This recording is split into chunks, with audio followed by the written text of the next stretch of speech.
Hello, hi. So, as part of the year long campaign of the initiative Stand With Her, started by the Telangana Women's Safety Wing, we are all here today to discuss on this theme that is a theme of the hour for this month. And the theme is Everyday Sexism, Humor, and Emotional Safety. So, we have 5 panelists, including Charu Sinha ma'am, who is the Director General of CID, Anti-Corruption Bureau and Women's Safety Wing. మనము రెగ్యులర్గా ఇళ్లల్లో అలాగే office స్పేసుల్లో ఆన్లైన్లో public ప్లేసెస్లో there all women everywhere we're at home we're in the work places we're online our presence is very visible but ఈ places అన్నిట్లో ఎంతవరకు women are enjoying or women are able to make their voice or choice clear, ఎంతవరకు ఈ sexist remarks ఏవైతే ఉన్నాయో అవి వాళ్ళని intimidate చేస్తున్నాయి, వాళ్ళు విత్డ్రా అయ్యేలా చేస్తున్నాయి. We have this wonderful panellist today. I have with me Sailesh Kolanu, who is the director, film director and also staunch supporter of women rights. His films always had a strong portrayal of women. And then we have Sharat Chandra, who is the co-founder of Chai Biscuit. There are many women working in Chai Biscuit and many narratives have been coming. A lot of women-centric narratives have been seeing and watching, and that's a very good thing. And then the next panelist is Masood Hussaini, who is the executive director on the board of Tata Advanced Systems. Yes, and I have Sailaja Josila, and she is the senior vice president and global head GCC business line in Cognizant, and she's a sponsor of WE Women Empowerment initiative at the Cognizant, and in her earlier careers also she's been working a lot on these spheres. And then obviously Charu Sinha. Iyanni amsalu maatladam. I have a wonderful panel with me, but before that let me hand over the mic to Charu Sinha ma'am to just throw light on this particular theme and why is it the need of the hour that we need to discuss about all of these aspects. Over to you, ma'am. Thank you, Prema, and a warm welcome to all of you to this panel discussion today. So the theme today, as Prema said, is everyday sexism, humor, and emotional safety. And I would just take a minute to explain to you quickly what this is about. When we talk about a culture of everyday respect in all spaces, we say that respect begins with words and tone that we use when we are talking to women. Whether it is at office, whether it is at home, whether it is in classrooms, any kind of space whatsoever. How do men's language impact a woman's ability to express herself? So it can either open up a space where a woman can freely express herself, or it can actually shut down a woman and her opinions. And this is something which I would like all of you to think about. This theme today moves away from dramatic examples of outright abuse. And we move towards disrespect in everyday spaces. And what is the verbal climate that we create through our language, through our words, through our constant moral policing, etc., etc. Today's panel is designed to move from, I'm not a bad person, I don't do such things, which is what usually everybody takes the plea, to pushing men into thinking, what do my everyday words, what does my tone, and what kind of jokes which I have a tendency to crack, how does it affect the woman around me? So today's conversation is more about the small everyday things. It could be a joke, it could be a nickname by which we call a girl or a woman in office, could be unsolicited advice and repeated jokes, dismissive tones, unsolicited criticism. It creates a cumulative climate which tells a woman whether she's seen as an equal or not. And it also makes a woman feel that she's the subject of a commentary which is going on in the room about her. So everyday sexism does not look like a crime because it rarely gets called out. And the purpose of this entire Stand With Her campaign is to call out all kinds of inappropriate behavior. It's easy to crack a joke, a sexist joke, and then say, oh, you're feeling hurt. I didn't mean that. I didn't mean to hurt you. I didn't intend to hurt you. But the woman receiving this joke, or who's at the receiving end, carries the cost silently. When advice to a woman about how she's dressing up, how she's speaking, whether she's too loud or whether she's too soft, how she's eating, how she's behaving, how she should be at workplace or college or at home, is usually called helpful. Constructive criticism is usually called helpful. But it places men in the role of evaluators, and it places women in the role of someone who is constantly being evaluated. Are we giving women that space to express themselves freely or not is something we need to think about. Emotional safety is another thing which we must talk about, whether in our workspaces or whatever spaces we are in at home or anywhere else. Do we give the women that emotional safety where they are comfortable and confident, they know that they can speak out and they can disagree with others? Do we give them that space or not is something which we all need to introspect. And can a woman do that without being mocked, without being laughed at, without being corrected, without being dismissed, or without then being punished for it? So, cracking sexist jokes which are targeting a woman's appearance, body shaming, for example.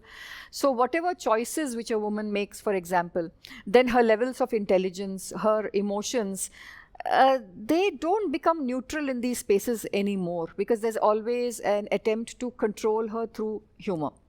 So, what space are we pushing women into? Is it constant defensiveness that we are pushing them into? This is something I would like you all to take a look at. And of course, the tone policing, that when a woman is expressing herself, and I know one of my teammates in Women's Safety Wing, she always talks at a high pitch. And I find the immediate tendency of the men is to, please come down a bit, come down a bit. But that's her habit. She talks like that. It's not that she's hyper, and it's not that she's getting emotional. Uski pitch automatically high hai. But adi alvaat undi, but she's always corrected by the men that pitch koncham takku cheste baguntundani. Aa tone lo enduku maatladutunnavu, you're becoming very aggressive. She says, no, but I talk like that. It's not aggressiveness. So calm down, be nicer, don't be aggressive. This kind of policing, is it required or is it everyday sexism? So I now leave it open to all of you and Prema. Thank you so much, Charu, for focusing on the main concepts of the theme. And now I open the questions to the panel. The first and foremost which I wanted to ask each of you is, in your own spaces, whether it is personal life or in your official space or wherever, a constant everyday phrase enti that you've been noticing, and that sounds very harmless, but it shrinks the women in that space whenever they are there. If you can remember any such anecdotes or situations, let's go one by one. Whoever can, one of you can take the initiative. I think one phrase which I always find about women is this multitasking. Okay. Right? I don't know why, but for many years it was seen as a compliment. Right? Multitasking women, super women. It's only when you are growing you realize, no, there's no multitasking. It is planning and organizing, right? We have sequenced it in such a way that the interdependencies are minimal and we are able to execute a lot more in the same period of time, right? I mean, I personally, I always tell my people, I have a to-do list for home. I have a to-do list for work. And I take pride in completing that. And it is very annoying for my family that she doesn't leave it, right? But there was a time. So to me, I don't know why men are not attributed with multitasking. It's only women, right? And it's puts a pressure on that somehow everything thrown at you is one. The second one, which I'll call out more in a corporate construct, is the minute taking. Okay. Right? Please ask all the women how many times they have been told to be the minute takers. And I always tell them why. There are guys in the room also, and today there's a co-pilot, of course, but right? So why should the women be the minute taker? Is it for thoroughness, or you just assume the secretarial stuff should be taken care of by women, right? I'll add a third one also, menu. Whenever there is a corporate lunch or a dinner, right, or any event, you assume the women will decide the menu, right?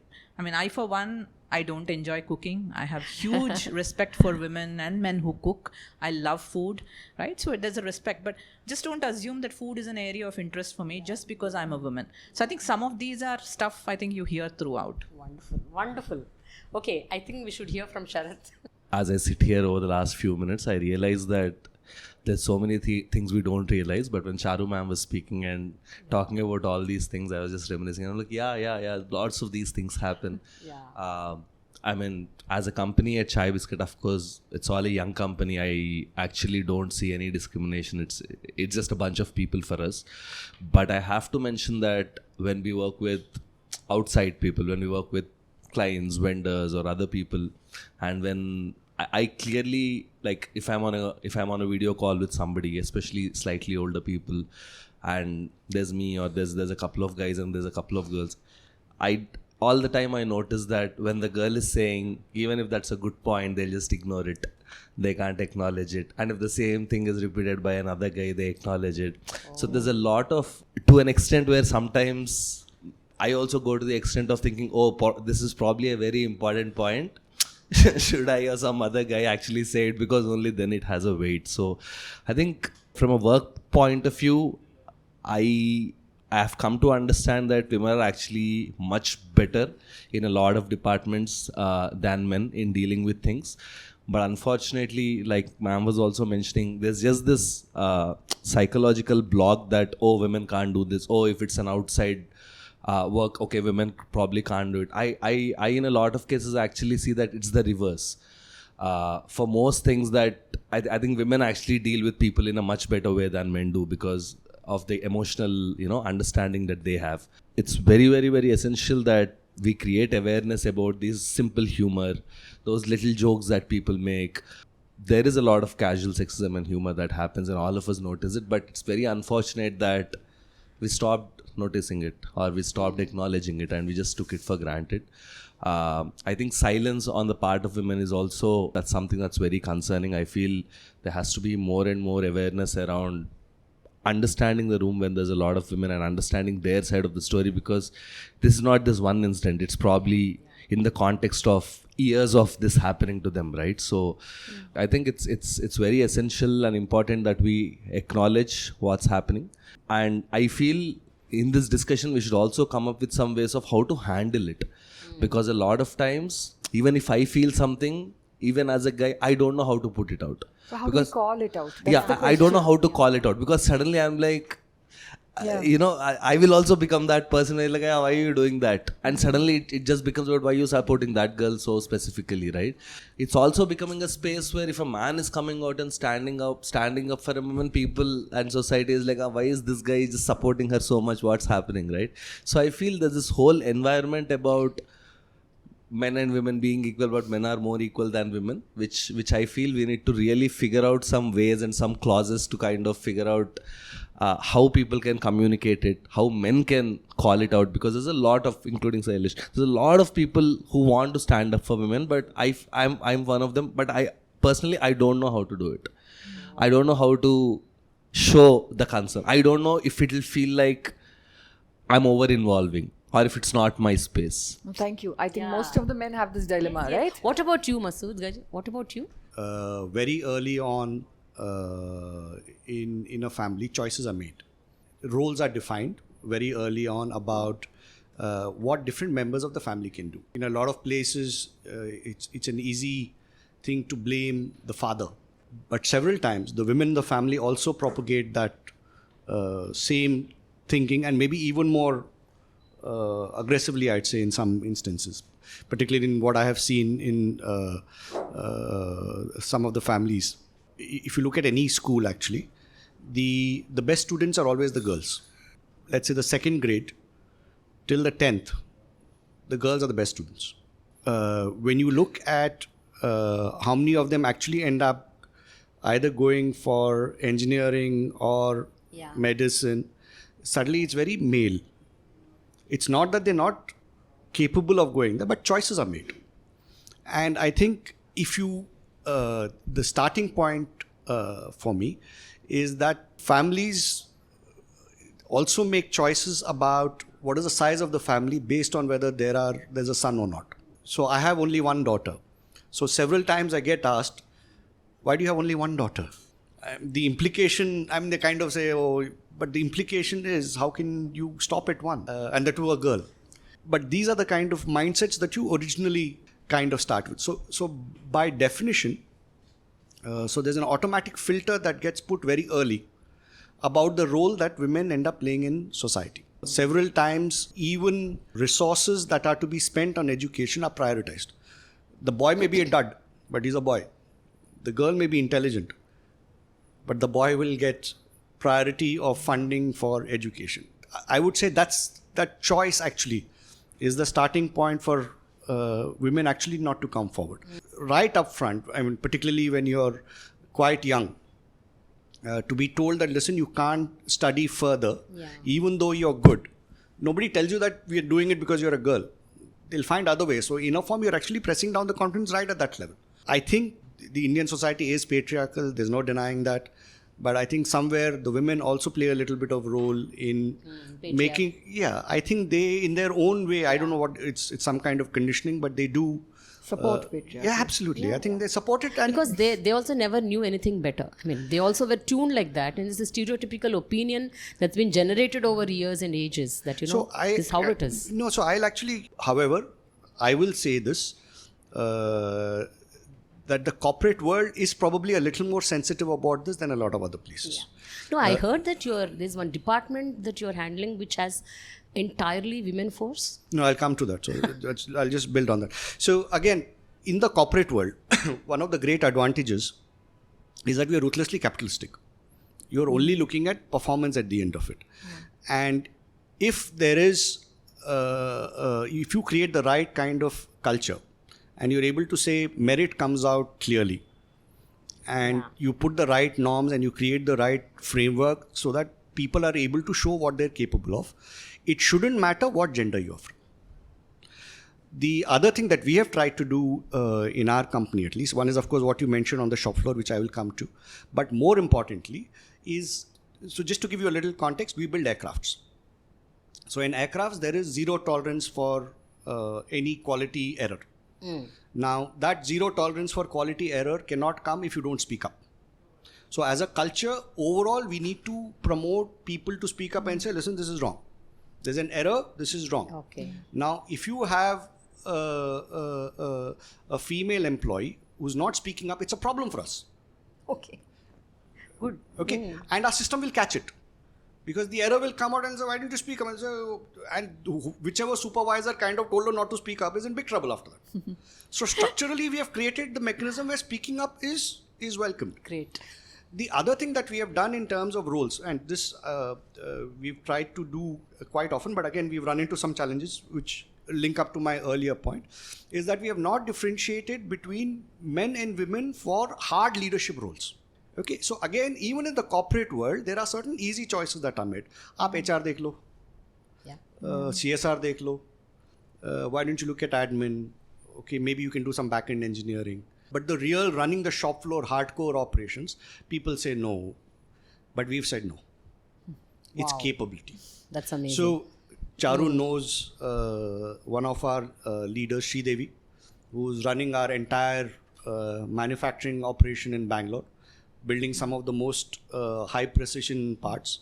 And to be honest, when she went in, she had absolutely no, from Andhra Pradesh, by the way. From Rajahmundry. So when she went in, she had absolutely no idea about what manufacturing is, but she dived in. And today she's running a plant which has nearly 2,000 odd employees. She did a really tough wage negotiation with the union. Now I think 3 wage negotiations she's done. She had never done it before in her life, but she dived in, she did it, and she's running it. Similarly, my executive assistant Sadhya pretty much runs the operations and plays a big role. She's been with the company now 15 years.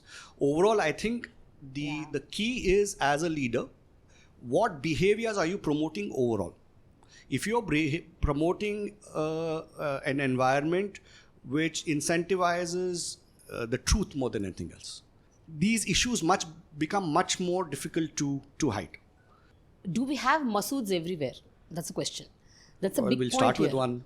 Right. So, we hardly get to see such people. No, I would say I think it's changing quite dramatically. Yeah. And I think even today, if you see, certainly in the urban environment, it's quite common to have families where there are only daughters.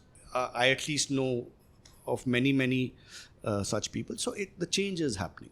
Are there many? Is it widespread? Is it 80%? No.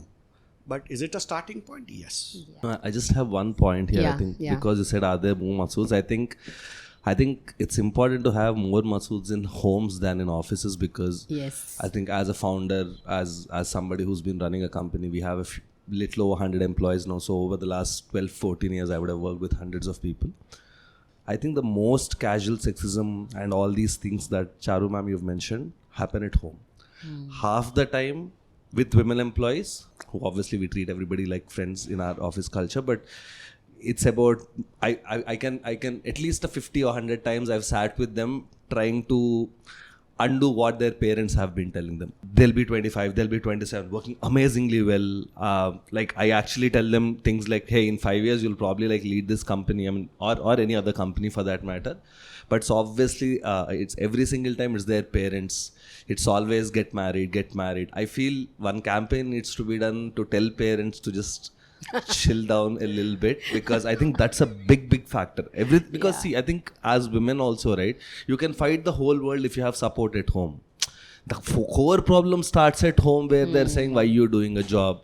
You get married, then you do whatever you want. Mom, I want to go for a party. You get married, then you do whatever I want. Like, what's the relation between a party and getting married, right? So I feel just to add to this discussion, along with the corporate culture, along with the society outside, obviously, I think online spaces is one space which has become where we are spending more time than real world. And I think there it's a much bigger problem. Like the way you don't even know if it's a man or a woman or who it is behind a profile picture, but the way they talk to women is extremely disgusting when we even read it, leave alone how they feel, right? I think we can dig into that as well. But I feel somewhere we also need to educate the parents on how they should view their daughters and how they should start seeing them equally.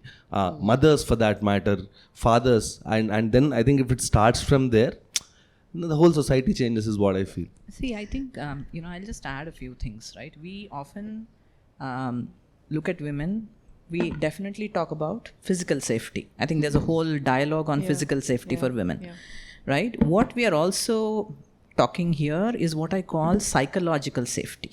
Now, part of all the conversations we had, why do you want to get a girl married? Because you think that she being alone in the society, has both psychological challenges, physical challenges are anyway there, right? Somehow a single woman is seen either as available, right? I will share a few things that where probably we need a bit of perspective. And I want to bring it back to how we can create a better culture, right? As leaders. See, one is every office has gossip. Okay, it's how offices or workspaces work. What is the nature of the gossip? Especially in workplaces, especially in roles where the diversity is very skewed. You only have 10 women and you have 90 men, right? At least I'm an engineering background, so I'm mostly in that environment. It is so easy to suddenly attribute something to the character of that woman. Right. Just because in numbers you're less, right?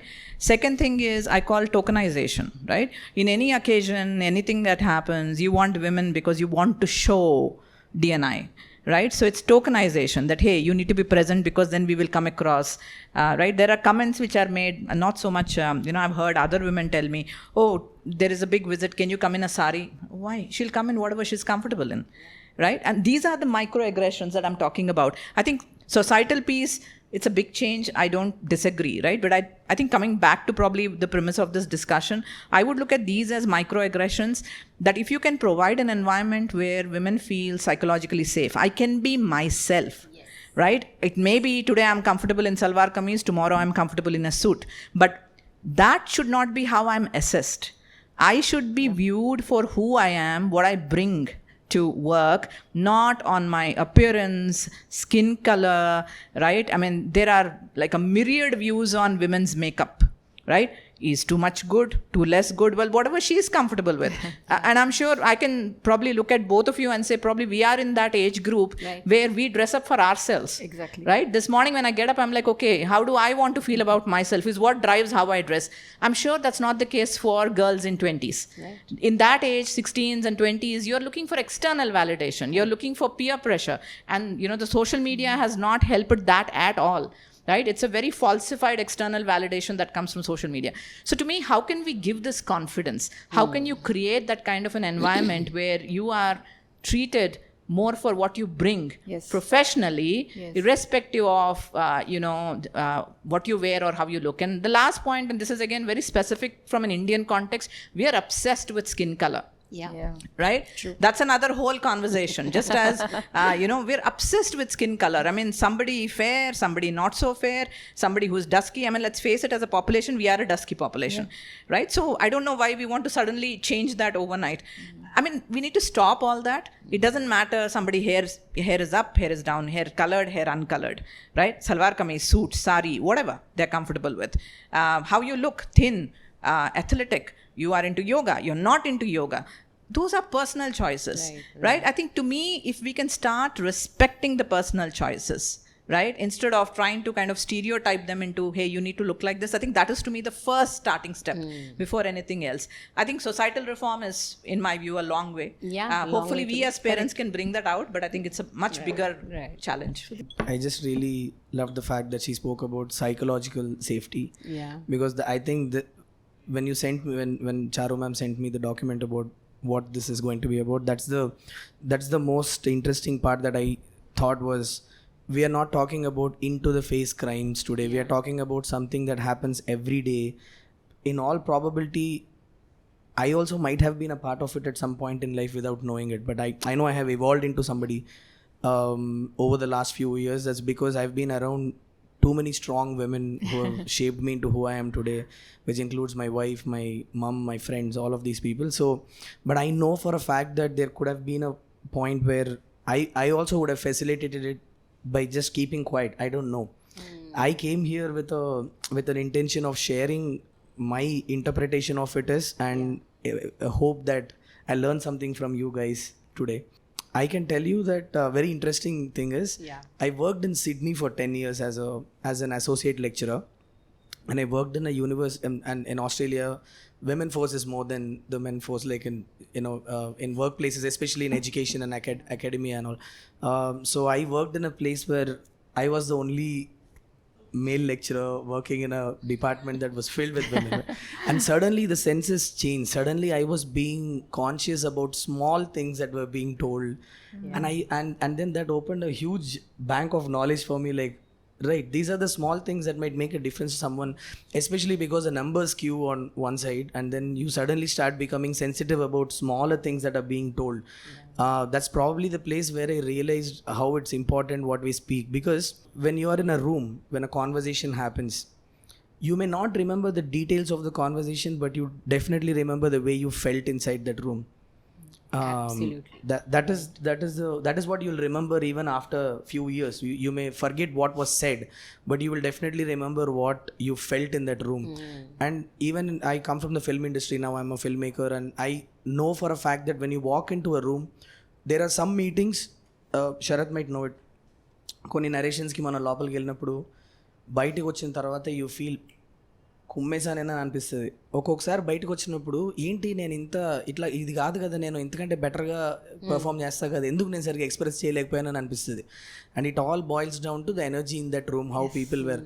Small things I know when you're sitting in front of someone who's more powerful than you, and very, very, very subtle things like a condescending tone when your sentence is cut off, the last two words are overlapped with their stopping you and their sentence starting with a condescending tone.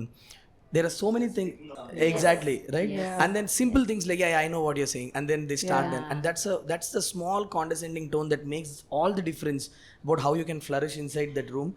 And I'm saying that I know that women go through this on an everyday basis, because my wife shares her stories with me. She's also a working woman. She's a vision therapist, and she shares all her stories. And somewhere I have told myself that what I do from my end is, నాకు తెలుసు Sarath when he says that మాకు కూడా కొన్ని భయాలు ఉంటాయి, ఎందుకంటే over indulge అయితే what is his intentions అని మా intentions ని క్వశ్చన్స్ చేసే టైం కూడా ఉంటుంది. For example in the film industry it self, you know for a fact that it is okay for us to immediately tell a name of a woman to be hired as a costume designer, but if you want to tell the name of a woman to be hired as an art director, there are eyes who are looking at you.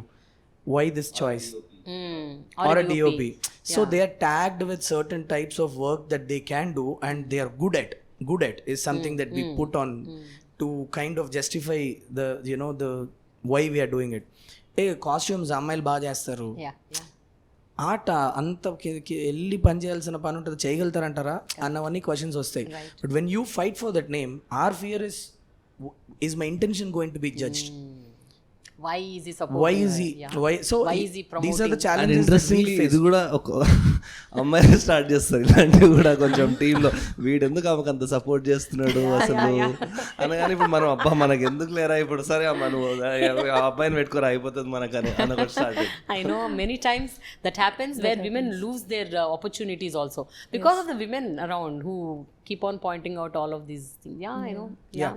So what I was getting at is, at least from my side, what I very religiously practice is, if some kind of a casual sexist joke is being popped up in the room, ఎవరన్నా మాట్లాడినా not responding is a huge thing. Actually మనం ఏదో tag along అవ్వాలని నవ్వడం వల్ల the other person is thinking that it is working and he is thinking that we can do more of that. You're encouraging that. Correct. So behavior. stop responding to the joke. You may not. And having said that, I know humor is very important in life. Yes. We all need to chill. We all need to crack jokes and laugh in a room. That's how life has to be, is what I believe. But does that humor come at a cost of somebody's humiliation? Then it's a bad form of humor is what. You may forget the joke in 10 seconds, but the person who received that joke will remember it for a lifetime. And they slowly go into a shell. So I think the first thing that I started doing consciously is I stopped laughing at jokes which I feel are inappropriate. Sometimes ఒక్కొక్కసారి ఇవాళకి కూడా, I'm 40 years old now, ఇవాళకి కూడా ఒకసారి ఇంటికి వెళ్ళిన తర్వాత అనిపిస్తుంది ఆ జోక్ నేను ఎందుకు నవ్వకూడదు కానీ అని అనిపిస్తుంది. But I'm learning. I know I will become a better version of my self tomorrow. But the whole point is, at that small level, if we can start bringing a difference, is what I believe in. Yes. So yeah. Thank you. And Charu, I want to hear from you because see, police department is considered to be the most powerful department. But is the power really validated and there for the women in the force? What have you experienced? So I think there has been a huge change in the last 30 years when we joined service to what I see today. And I think it's because many women have come into the force now at different levels, at the top levels, at the bottom levels, etc. I remember when we first got selected into the IPS and we were traveling by train, me and one of my batchmates, to Mussoorie. There was a family in the same compartment and they were said, oh, you guys have been selected for the IPS, that's really great and stuff like that. Then they said, oh, you must be so intelligent. They tell the guy, my batchmate, oh, you must be so intelligent. And they tell me, oh, you're so lucky to have got into the service. So that was a shock to me. The first shock which I had, which I didn't realize that's how I'm being perceived, that I'm lucky. I mean, I just walked into the service aise hi, bagair kuch mehnat kare hue. So that was the first thing. And then after that, I remember my first SP, he was laughing, but he told me, all the problems in the world started when women started coming out to work and they took away the posts meant for us. So that was my first brush with, oh, this is how men think, that we have come out to take their posts and we have no right to be here. And all our effort, our hard work, our levels of competence, it really didn't matter. To add to what Masood said, like Masood has been able to create that kind of an environment where women are speaking up. In the police department, we have a situation where we have women constables, we have women home guards, we have male constables and male home guards. But when we ask women to take up the night duties or to take up the guard duties, there is no. There is मुझे station में writer का काम दे दो. I'm more comfortable with that. So this is maybe what we call the flip side of gender, where there is an unwillingness. Now, I have often tried to analyze why this happens, and I feel maybe she's too burdened at home with responsibility, and maybe she feels this is the space at work where she needs some comfort. And also maybe she's told at home, don't work in the nights or don't go in the nights or I don't want to. Maybe that's the conditioning. Yeah, Conditioning. that's the conditioning. Yeah. So I don't like you to work at that hour of the time. Yeah. Yeah. And here, because police has a very strict hierarchy, I found in my younger days as ASP, etc., when I was still learning the ropes, I found that in meetings, the same thing, the policing, the tone which says, okay, you've spoken one sentence, now that's enough, ab zyada kuch bolne ki zarurat nahi hai. I found that I was editing myself so that others don't feel threatened, intimidated, or they don't feel that I'm very aggressive and I shouldn't be so assertive, etc. I felt I was assertive, but it's always often perceived as aggressiveness. So here, the whole purpose of this conversation is this is what it does to women, where they start editing themselves constantly to fit into that energy, that atmosphere, that work culture, that space, so that they're not perceived as something else negatively. And this is a challenge which we have always faced. And it takes us a very long time in the police department to actually settle down, establish yourselves. And there was one incident where I was posted in Pulivendala, where in Kadapa district, which was a faction-ridden area way back in 1999. And there was a law and order situation in which about 800 people from two groups were about to clash, and they all had hunting sickles in their hands. So if imagine 800 people clash, I don't know what would have happened that day. And I was alone that day, and there were only one sub-inspector and 8 constables in the police station that day. So by that time, I had developed a rapport with the population there. So I went in between both the groups and I drew a line there. A white line. And I said, both of you are not going to cross this line. The moment they would shout and scream and come next to each other, I would blow the whistle. And they would all go back listening to me. This is a hit movie scene. This is a very good scene in a film. And I think Sailesh must be imagining now for his next film how to do this scene. So I held fort from 10 a.m. in the morning till 4 p.m. in the evening, till reinforcement came from district headquarters in Kadapa, because those days the roads were bad and it was to take long time for 20-30 men in a truck to be brought there. So I held fort for 6 hours, but that particular incident actually established my credibility irrespective of my gender, that anyone can handle a law and order situation, so don't think that a woman. And my SP actually taught me how to take a lathi and beat people. And so even today, if I have to go into a crowd, I don't care. There are many women who are uncomfortable entering into a crowd full of men. I know how to navigate through a crowd full of men. I can do it very comfortably because that's how I have been trained. But coming back to everyday sexism and the jokes and the remarks, yes, the atmosphere in a meeting hall, in a room, whether I was posted in Bihar or Kashmir, and you come across different kinds of people and senior officers. In one particular state, whenever I would go to meet senior officers, they would not be looking at me in the eyes. And I just couldn't understand why are they not looking at me when I'm looking at them? Why are they not looking at me? So they'd be looking here, there, or they would be smirking a little bit, or somehow there'd be a strange smile on their face as if they find something funny about me. So after some time, I started carrying my DIG with me. Ki kam se kam isse to baat kar le. So then they would be very comfortable with a man in the room. But maybe they were trying to tell me that you don't exist. But that didn't work. I found ways of navigating through that kind of a situation. Then there would be meetings of very high-powered committee meetings where we were heading certain conflict areas, and again there would be conversations and you would be speaking, and again you would be expected to speak only so much and not more than that. And if you give a suggestion to a room full of 15-20 men who are at the top positions, some take it well, but there are always some who don't take it well. So that again would make me wonder, how do I navigate through this? So in my mind, even as a senior police officer, I still have to think how to navigate through these situations, because that level of comfort may or may not be there in the room to allow me to express myself. See, 30 years in the force and you still think that way. That's the most unfortunate thing. Yeah, but how much ever we are striving to, better ourselves, to navigate through the situations, to make it sound good or feel good, but still we are still not able to We still make think, it but through. 30 years back say abhi tak situation Better. చాలా better Yeah, ఉంది better. అంటే Yeah. it is I will say 100 times better ఉంది ఇప్పుడు situation.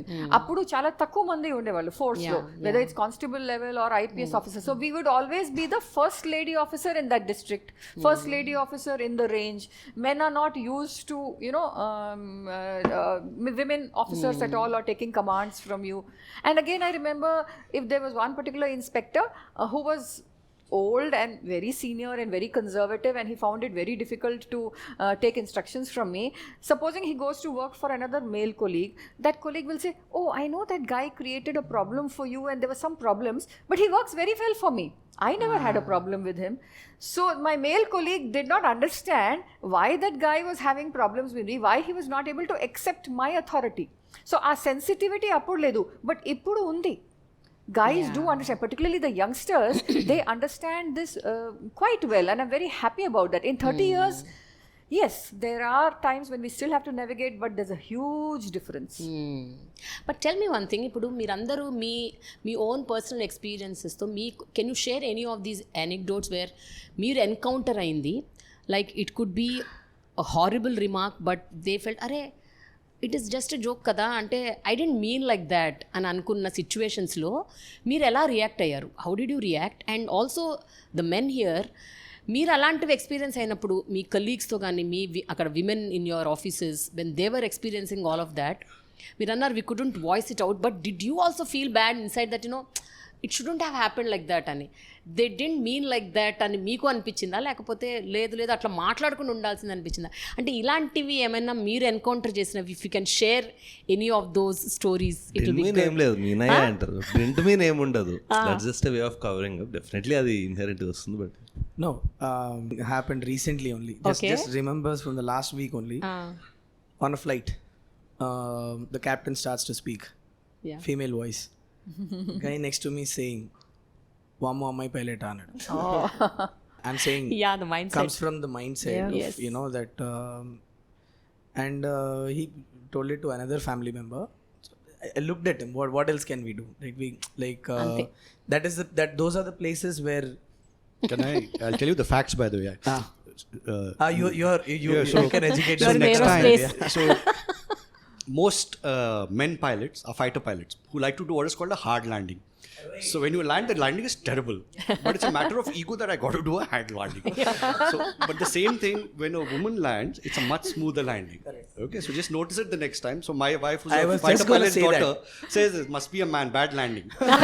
So actually speaking, No, this was That is observation also a that I sexist had. remark listen, against a that's man. No, but I think we this can is a live genuine with observation that I Yeah. had is like I fly a lot between Bombay and Hyderabad. When I was making a film in Bombay, I used to like take a flight in the morning and again take a flight in the evening. I was on the flight so much time. This was the same observation that I had, sir. This whenever I hear a female pilot's voice, automatically the landing is much smoother. I used to think, why? I never had. So now I know what you're saying. Yeah, because they're fighter pilots and aircrafts had a shorter runway. It's much correct. Oh, वो आदत हो गया है. I learned something new today. So I have a few things which I'm sure all of us experienced, right? I think, and I want to make it more funny also, right? This was when I started learning driving, right? And at that time, my ex-husband and I, both of us went to the same driving school. We wanted to learn together. I am somebody who has been riding cycles since my probably when year 10. I've done two-wheelers, I've roamed everywhere. So I have a sense of driving. I'm just learning a four-wheeler. Okay, इधर same driving coach, okay? To him he says, अच्छा ये clutch है, वो brake है, वो accelerate है, ठीक है. मेरे को साथ है, मैडम इसको ना इंडिकेटर बोलते हैं, इसको राइट करने से राइट जाता है left. And I am like, okay, you did not check my competency, you just assumed that I wouldn't know an indicator, somebody who's been driving. See, that is everyday sexism, right? The same situation, two people. Second thing, and this is even more hilarious, so my son is 26, right, and he's working, and of course he's got a financial footprint. So I got a phone call on my this thing, and they say, oh, we want to talk about financial management, wealth management. And I'm a banker, right? I've worked in a bank and I actually run all my finances. So I said, no, he's not there, I'm his mother. Oh, we want to talk to him only, madam. Like, Yeah. Your loss, right? Because my earning potential is 10x my son's, and you chose not to talk to me about it, right? So all these are microaggressions, right? And whenever I take out my team, invariably the team is about 90% men, 10% women. In fact, if we are 2 women in a meeting or on a table, we think that's a record. The menu, right? Food menu comes to me, drinks menu goes to the guys. And invariably, I had guys in my team who wouldn't drink, and then it gets passed around. Even the final bill, the bill always gets presented to the man. Just observe, right? In all the hotels, and these are certain things, right? Now, how much do you want to call out? But the bill always gets presented to the guy, right? They're not bothered about who is there, what is there. It always goes to the guy, whether you're in a social setting. I think that's how the society is conditioned. But I mean, previously I used to get quite annoyed. Now I just laugh it off, saying this is how it is. So sexism in the name of chivalry. Yeah.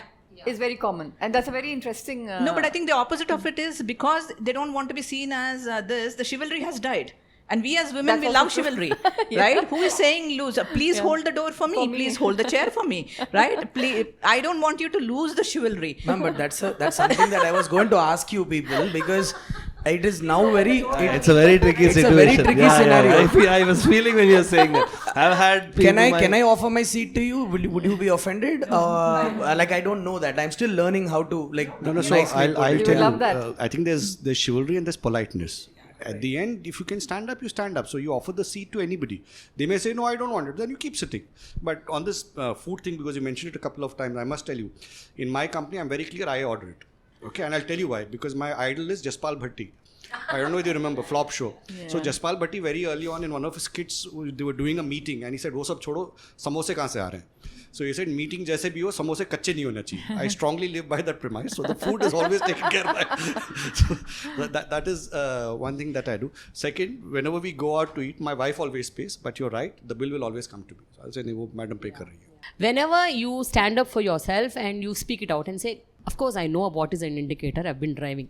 So whenever you make that statement, చెప్తారు నాకు తెలుసు నాకు ఇది వచ్చు అని మీరు చెప్పినప్పుడు అటు నుంచి ఎట్లా ఉంటుంది వాళ్ళకి నచ్చదు, right? That's what I mean. తెలుగులో చెప్పాలంటే మొహం మాడిపోతుంది, right? And I give you another example. So this is one, right? So this was also when I was traveling with a male colleague on an aeroplane, right? And this is an international travel. వాళ్ళకి wall street general ఇచ్చారండి, నాకేమో వోగో లేకపోతే something else Femina లాంటిది నాకు ఇచ్చారు. నేను అన్నాను, on what point did you assume I'm not interested in wall street journal, because I was actually looking forward to the wall street journal economist, right? See, and I'm like, this time, as you said, I actually asked her, air hostess, saying, what is the logic that you gave him that and you gave me this? Papa, and she was very uncomfortable. I said, look, you should have asked me what I want. I would have picked up the Economist or a Wall Street Journal. You just assumed I'm okay with a Architectural Digest or a Vogue. I think that behavior stop. Just ask. Yeah. Maybe the lady is genuinely interested in Vogue. She'll pick it up, right? But just don't. I think the biggest thing which I would say is, do not make decisions on behalf of women. Let them choose. Yeah. That is the biggest thing. So the man needs to choose if he wants a Vogue or an Economist. Yeah, but the patriarchy is that somehow. Right. Yes. No, but I don't know. Maybe it's not fun for me. I like Wall Street Journal. Yeah. So my point is, let it be my decision. Yeah. Right? Give the space for the women to make a choice. And I think that's a very simple statement, but the choice doesn't exist in various fronts. And people are making decisions. It could be same thing. You just came from maternity. You think you can travel? Yeah. That's up to her. She'll figure it out. If she can't, I'm sure God has given her a voice and she will express, right? Yeah. But I think this constant decision making authority that people assume that they can decide on your behalf is probably something that we should stop. And that decision making is with patriarchal society, fathers, brothers, bosses, colleagues. Just stop. Women are very capable of making those choices. I think if we can just underline that and remember that, I think that itself is a minor correction that we can do, which will go a long way. Yeah, and I also want to hear from the men in the room, the three of you. How do you experience all of these? I mean, when the women in your workforce, they experience such thing and they come and tell you, like, look, this is what is happening. There is this man who is doing all of this. I mean, because you being the bosses of your space. So how do you respond? Do how women do you react? come and yeah, tell the you? women who come First and tell of all, to you, they come and talk to they you about talk this. to you about this. They say that, this is what has happened to me. I'm not happy with it. I'm uncomfortable. In our team, it happens. Like, this guy is saying that even in meetings, right? Like, it's a very very normal thing given my personality. But when some girl says something, when some guy says something, I make sure like I actually use this reverse on the guy and be like, dude, like she's right, you wait, like Okay. So we ensure that we clip it at the beginning because that's what becomes a culture in the company. I think I can confidently say that in our team actually women actually speak up a little more because like I take their opinion a little more seriously than men's. Also because I am a man, I always look forward to the other perspective. So the way I see gender in my office is just, it is true that we are built a little differently genetically in terms of how we perceive things, and I think we should embrace the beauty of it.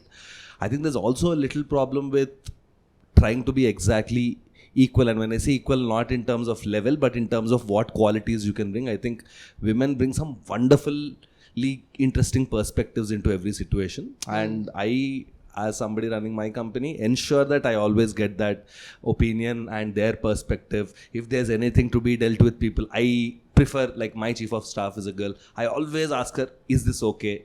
Will I come across as something wrong? Because I know she has a little more emotional quotient than I do. So the way I look at this is, men have certain strengths, women have certain strengths, and as somebody running a company, I should ensure that the productivity of the company has to be high. My opinion or my prejudice is not important. మా team అంతా 24-25 age group, like ma'am said, ఇప్పుడు ఉన్న జనరేషన్లో అంతా discrimination అలా ఉండాలి, అలా ఏం అందరూ ఒకటేలాగా వాళ్ళు అందరు కలిసి తిరుగుతారు, హ్యాబిట్స్ గిబిట్స్ everything, there is no difference.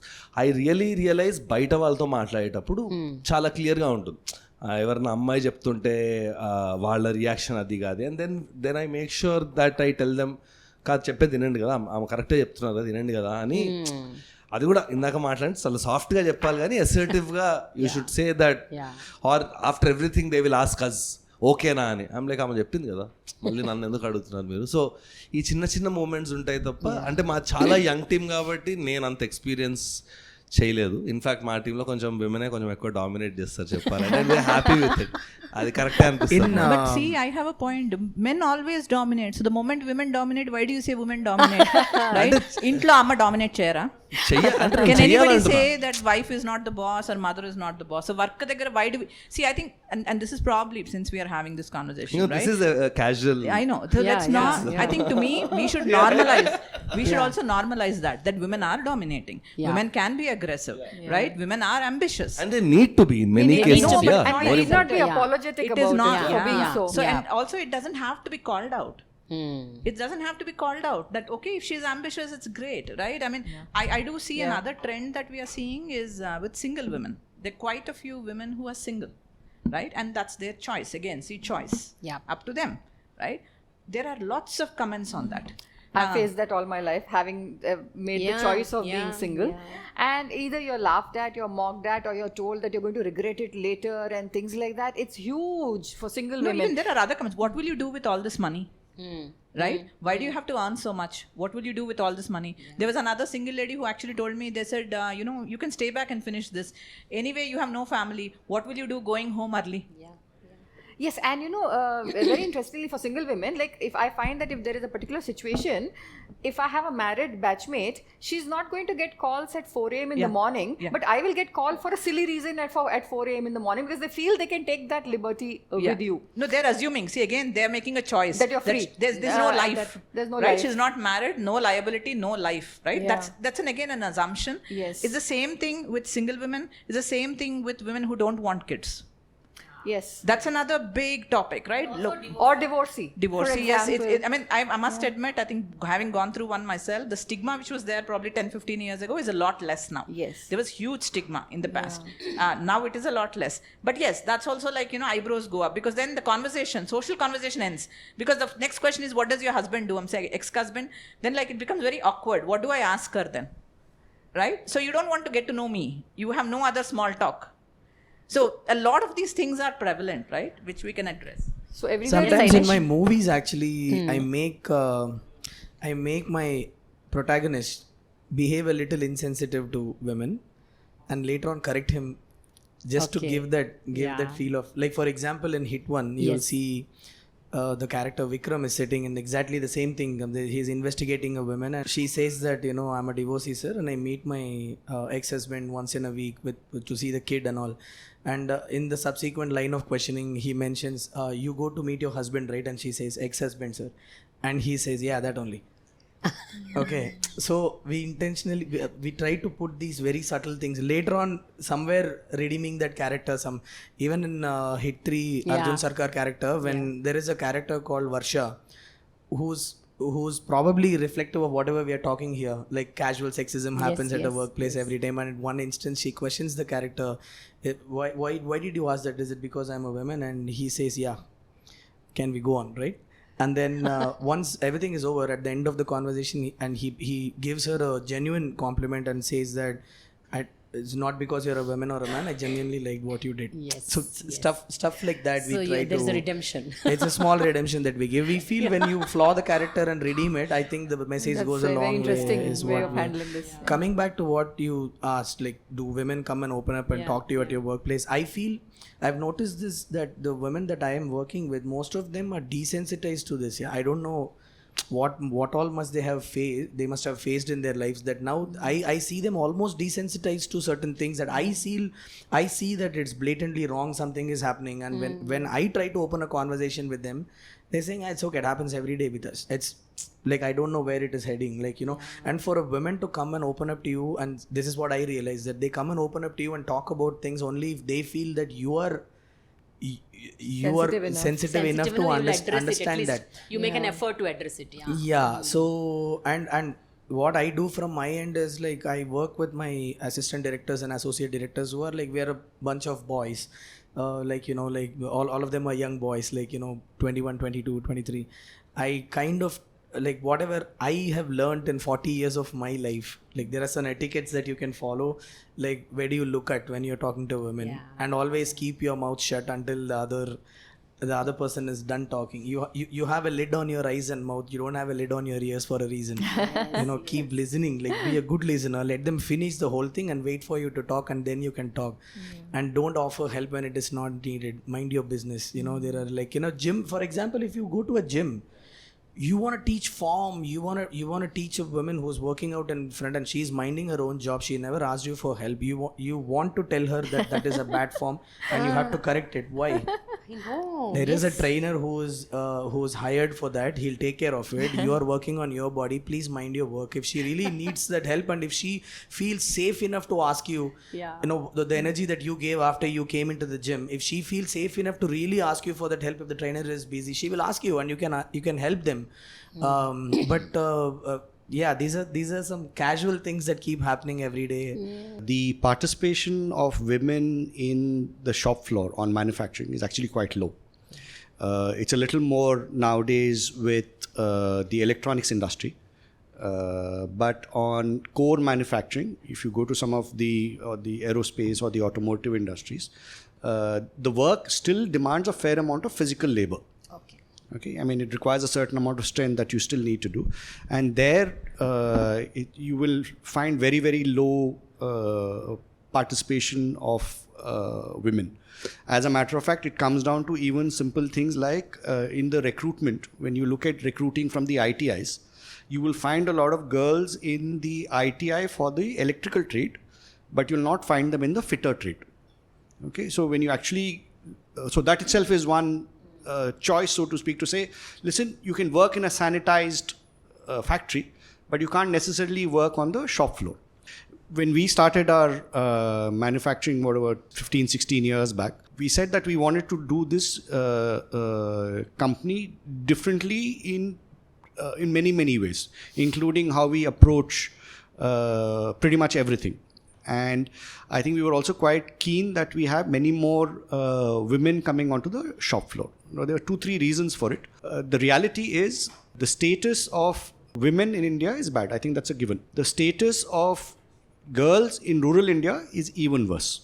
And it then becomes a vicious cycle. Because what happens is, firstly, for a young girl in a village, there are choices made not just with her life, but also with nutrition. The girl eats last.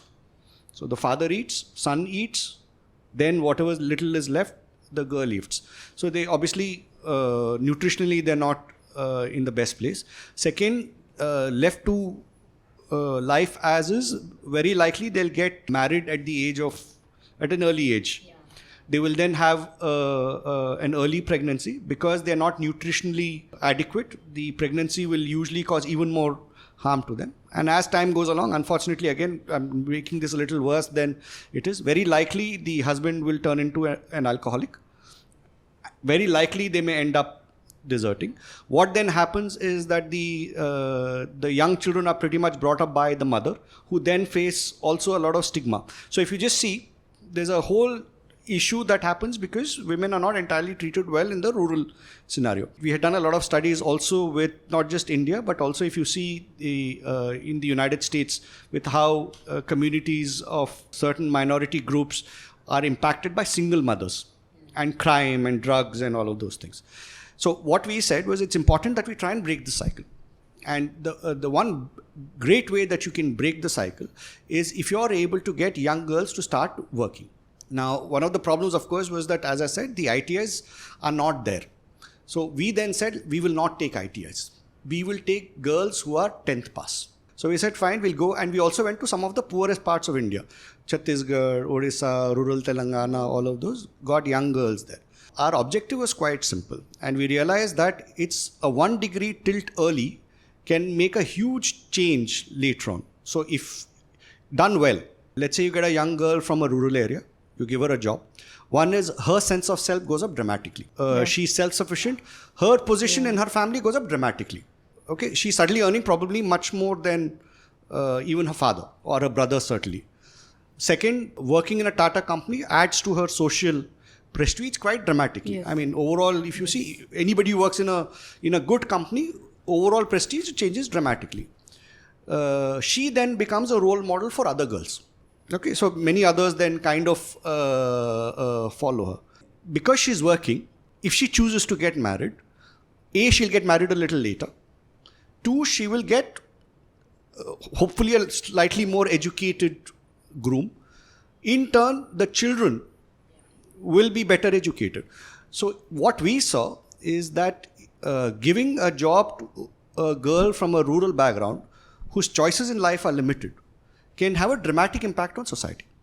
So we've now, from having no women on our shop floor, on a base now of 11,000 employees, on the shop floor alone, which is about 2/3 of our base, we are at about 15% of our employees are women. In our engineering staff, which is the balance 1/3, we are close to about 20-25%. Has this changed lives? I would say dramatically. Each one of those girls, one is, of course, the fact that they're wearing a uniform, they come to work every day, there's a sense of purpose.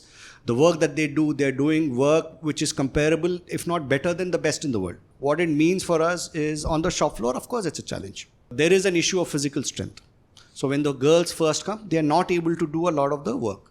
So that was used again to what you said, the invisible barriers. A lot of our team के साथ वो नहीं हो रहा है उनसे, आप देखिए ना, मैं किसी और से करवा लेता हूँ, ऐसे नहीं. So then we actually started a program that we got them in. We started giving them nutritional supplements. Okay, so we didn't stop at that. We didn't say we don't take it as a given, because what I've seen, if you actually see a lot of parts of rural India, the women actually do the bulk of the agricultural work. If you go to parts of Himachal Pradesh, you or even Uttarakhand, women climb up mountains with. So if you tell me they're weak, I said, come on, I'm not so sure. The issue is they need a little nutritional supplements, and you provide them that. And second thing is we also treat them differently. And yes, we are treating them differently from the other boys that you come in, but we're doing it for a reason. Because we know that the societal impact it can have is dramatic. So we put them in a separate place, we create a separate hostel for them. We give them special classes in English, we give them special classes on life skills, how to manage their finances, many, many things. It takes us a little bit of time. It's a 2-year investment. But after that, the change is dramatic. First is, of course, discipline on our shop floor improves. With girls being there, our discipline actually improves. The boys are a little more careful about how they behave around them. It's counterintuitive, but it actually happens. Second, quality-wise, they're head and shoulders above.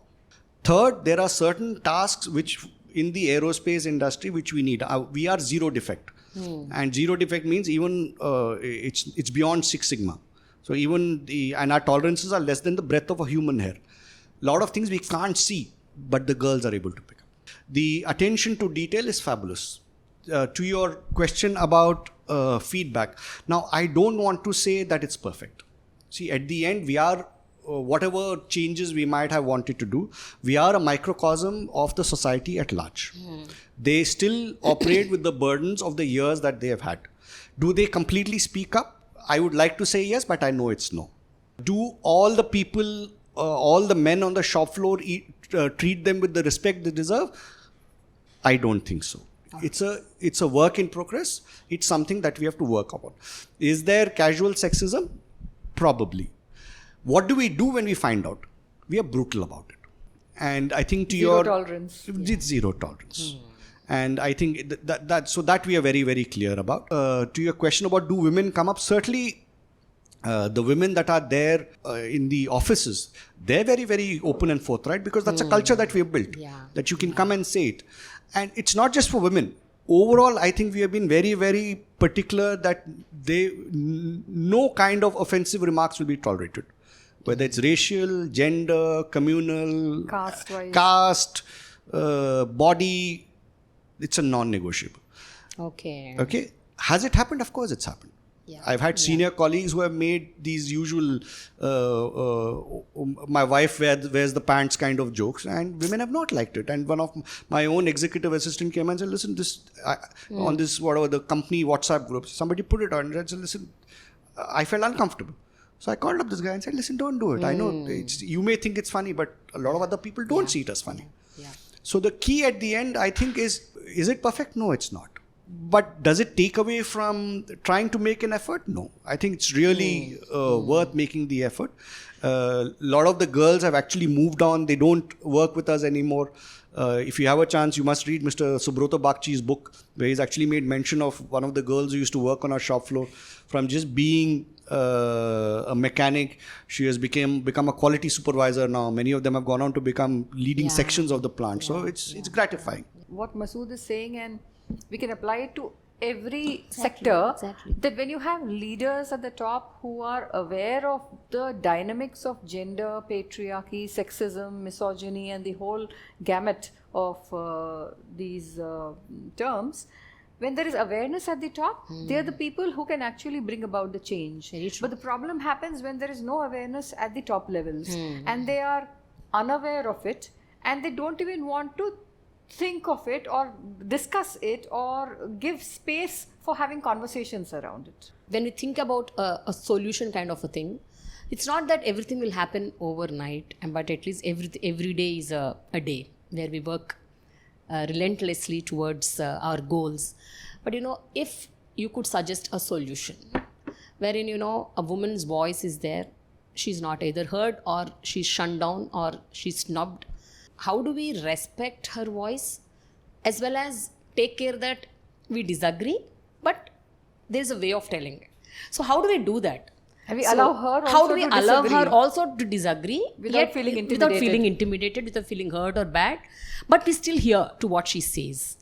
So ఒక office స్పేస్లో, especially ఒక office స్పేస్లో మనం ఎందుకంటే office space అని ఎందుకు అంటున్నామంటే most of your are heading departments and in your own ways, and I'm sure అక్కడ కొంచెము ఆ కదలిక వస్తే ఇళ్లలో కూడా వస్తుంది. They will take back home. This is what is happening in our office space, and we are benefiting out of it. So I need to make that change even at home. Annadi oka thought vastadi. Because Sharath said it starts at home ani. Let it start at home. Even if it doesn't start at home, office lo experiences tho enna intiki తీసుకెళ్ళొచ్చు కదా. It can be a reverse mechanism. I want you all to speak about this. The first thing that we need to do is to be aware of it. As ma'am was saying, a lot of people casual sexism అన్నది sexist jokes pass చేసి అసలు నేను ఒక bad joke pass చేశానని తెలియకుండానే ఇంటికి వెళ్ళిపోయి ప్రశాంతంగా పడుకుంటున్నారు చాలా మంది.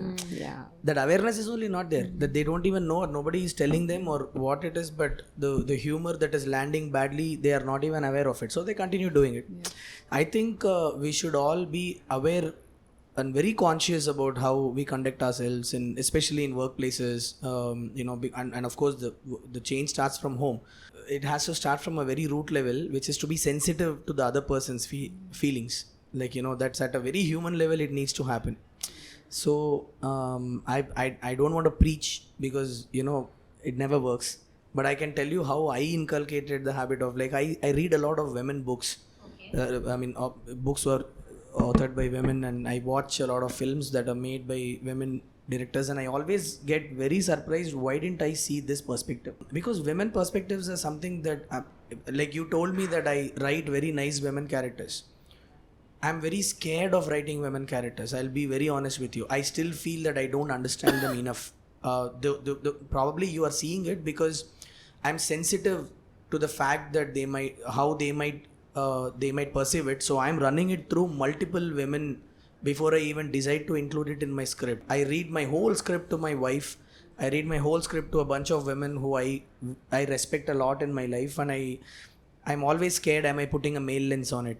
Especially when I'm writing women characters or the way the characters are speaking, and I give them the, like, as I said, my ears are fully open, and I sit for hours together. Let them tell. Even if they have to roast me, I'm okay with that.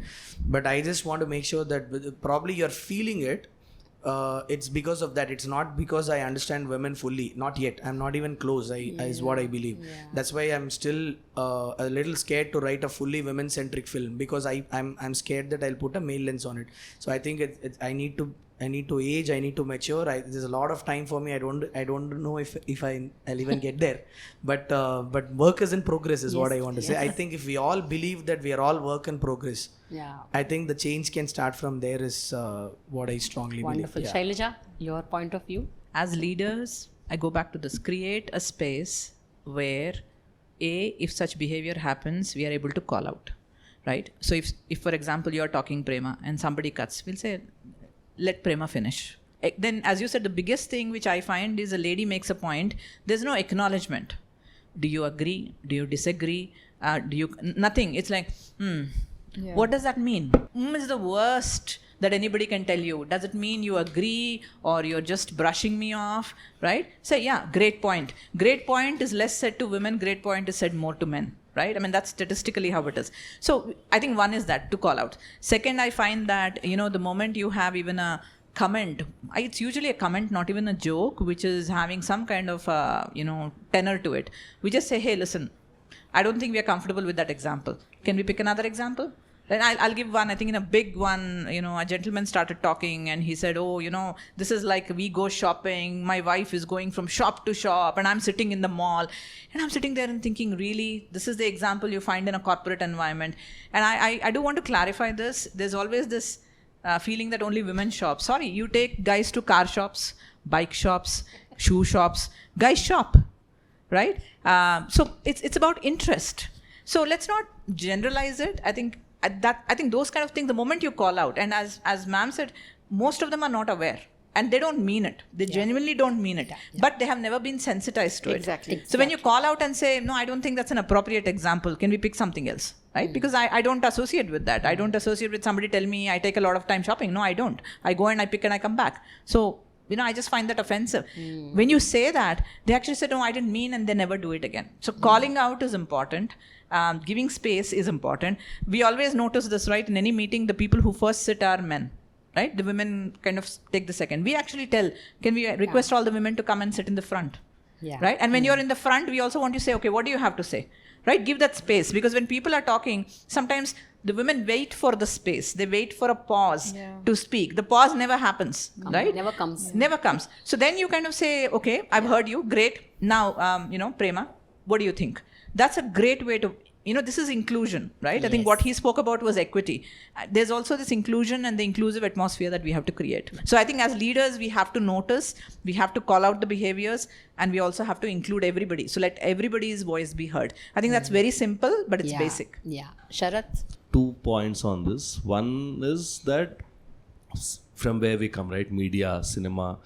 I feel our content is also a large part contributor to, because it actually shapes how the society is over a period of time. So I feel like stand with her. I know we're doing a lot of videos with a lot of actors and stuff. So I feel because we're talking about what can be done, of course, they've covered a bunch of points which are more internal. We as people have to change. We have to fix the situations that we are in. But I also feel at a larger level, we need to talk a little more in our films where people need to address these things. Even governments, right? There's so much talk happening about, say, drugs or these things. This is also something that's eating up the society, if not more than drugs, or as dangerous as that. So I feel somewhere I'm very happy that ma'am is doing this, but maybe because even in government, politicians, this is even more. And those are the people who make our policies. So I think a lot of awareness around this, because I think people who watch this talk, I think they'll change 5, 10, 20, 30%, right? So I feel communication is very, very important. Internalizing is one, but in a country like ours where survival is the main problem for many people, all these become a slightly luxury topics. So I feel it has to be more normalized. సినిమాల్లో కానీ, షోల్లో కానీ, TV షోల్లో కానీ ఎక్కడో ఒక చిన్న check అనేది ఉండాలి. వాళ్ళని కూర్చోబెట్టి ఇవన్నీ చెప్పడం కానీ, మాట్లాడుతూ ఉంటే బికాజ్ ఓన్లీ అది 10 మంది మాట్లాడినప్పుడే అరే అది తప్పు అని తెలుస్తుంది, లేకపోతే అది చాప కింద నీరులా ఉంటుంది. Second opinion I have is it's actually a silver lining and I keep saying this in offices. ఇందాక మ్యామ్ కూడా అన్నారు బ్రీఫ్ కదా అని. ఒక అమ్మాయి, ఒక విమెన్ గట్టిగా డిసైడ్ అయ్యి కూర్చుంటే ఎవడు ఆపలేదు వాళ్ళు. లైక్ అంటే ఒక అమ్మాయి ఈరోజు అక్రాస్ ద టేబుల్ ఇన్ని చెప్పిన మనమే, మీరు decide, I'm sure you would have been summon like that from what I can make from your energy. ఒక అబ్బాయి కన్నా 10 times మోర్ పవర్ఫుల్ అవుతుంది. లైక్ 800 people ఎగ్జాంపుల్ మ్యామ్ చెప్పారు కదా, అక్కడ ఎంత మేల్ ఐపీఎస్ ఉన్నా చేయకపోతుండే. I would actually see it as because use it to our advantage, right? Because it's so counterintuitive. When you do that, it happens. So అంటారు కదా, ప్రపంచంలో ఎండనంతా ఆపలేం, మనం ఒక గొడుగు వేసుకోవచ్చు అని. I feel while this awareness, ఇవన్నీ internal things that happen, I feel women కూడా షుడ్ రియలైజ్ దట్ మనం నుంచుంటే ఎవడు ఆపలేడు. ఒక విమెన్ రోడ్ మీద నుంచి గట్టిగా మాట్లాడితే అందరు దూరం చదువుతారు. అది మన సొసైటీలో ఆ భయం అది ఉంది. సో ఐ ఫీల్ విమెన్ కూడా ఒకలాగా decide, and all of you guys, right? Like all of you women who've come here came with your own internal thing. So I feel మనం అమ్మాయిలకి విమెన్కి కూడా చెప్పాలి దట్ నువ్వు ఒక్కసారి నుంచో గట్టిగా, నువ్వు ఒక్కసారి రివర్స్ మాట్లాడు, ఏమవుతుందో చూడు, ఏం కాదు. సో ఆ ఎనర్జీ, ఆ జోష్ మనం వాళ్ళకి ఇవ్వాలి. ఎంతసేపు మళ్ళీ ఇక్కడ మనం మెన్ మీదే అంటున్నాం, మీరు ఇట్లా చేయాలి అట్లా చేయాలని. అరే వాళ్ళు ఏం చేయలేరు.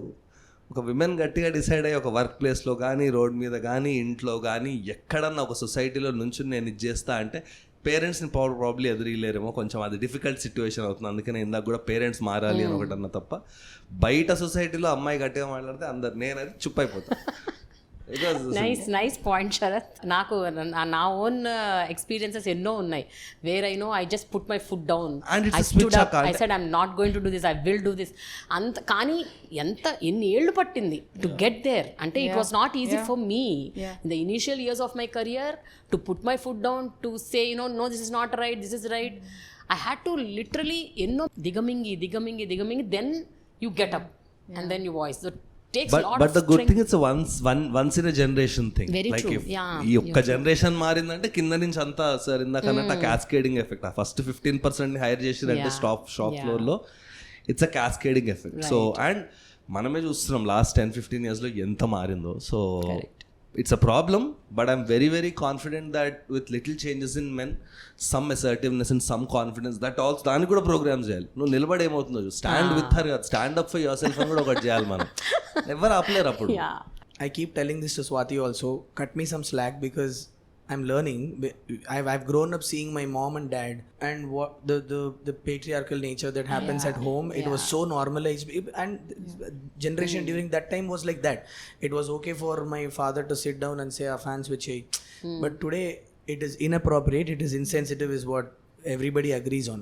I have seen my dad and grew up, I was a kid, I was shaped up in that environment, and suddenly when I get married today, I'm expected not to do whatever I have seen growing up and which was normalized is not okay today.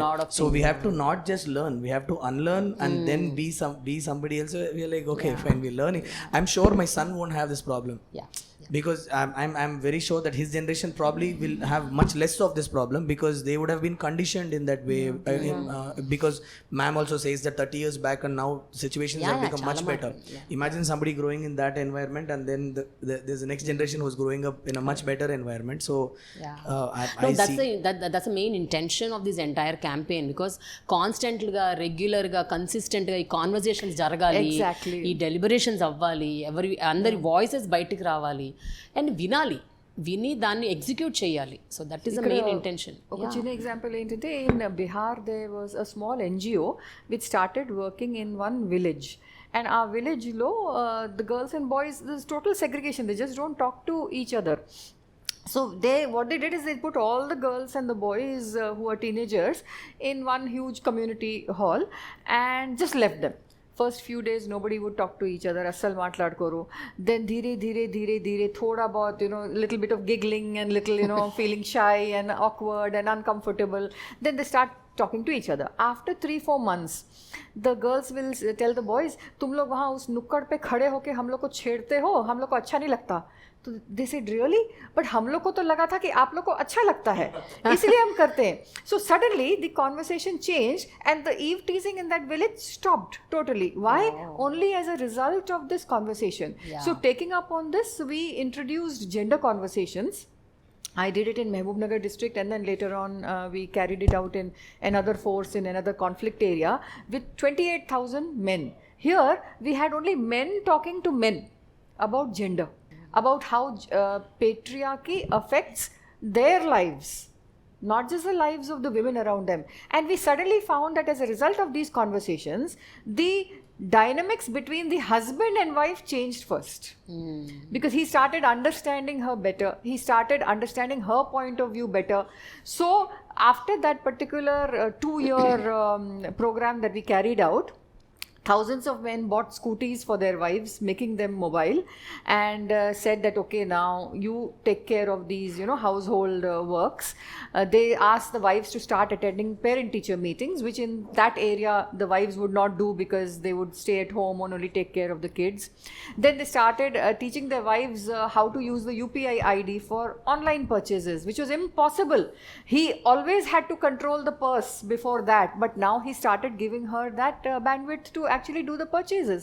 So we found beautiful changes just as a result of conversations, and that's why Stand With Her campaign, the purpose is to have these conversations to bring about change. Actually, a very interesting data point. There's a startup that works, that does some work, but one data point that the founder was sharing with me was, don't hold me on the number, but the majority, say 60-70% in the range of men at the age of 18 have not spoken to any women outside of their family. And Very interesting. చాలా hitting point అయింది. మీరు అన్నట్టు అసలు ఈ రోజు మనం ఇన్ని మాట్లాడుతున్నాం కదా, ఇప్పుడు ట్విట్టర్లో ఇంతమంది ఇంత చెత్త మాట్లాడతారు కదా, వాళ్ళలో కొంతమందిని కలుస్తుంటాం, ఇవన్నీ జరుగుతుంటాయి.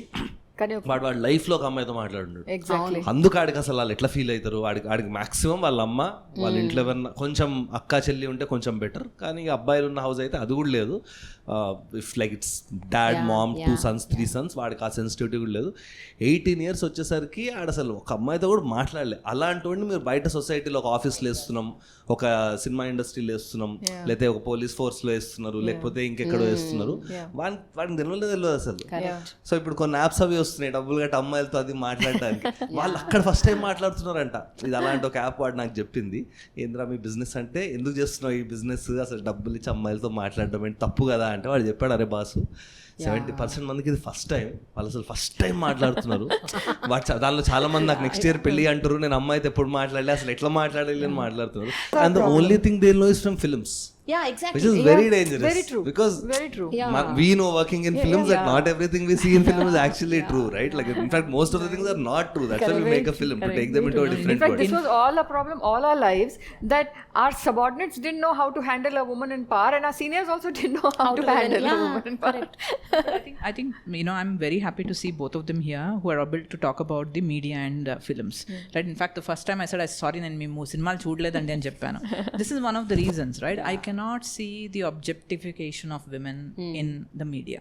Many of our movies actually propagate eve teasing is cool, right? Adedo pursuit, ee pursuit lo there is a high pursuit akkarledamma, she knows whether she wants or not, no cheppestuname. అంటే అదే కదా, అంటే pinch చేస్తే అమ్మాయి will fall in love no, with you. no, it so is అలాంటి gross. Movies ఉంటే అది It is, you know, toxic. in probably Gen Z language, it is you.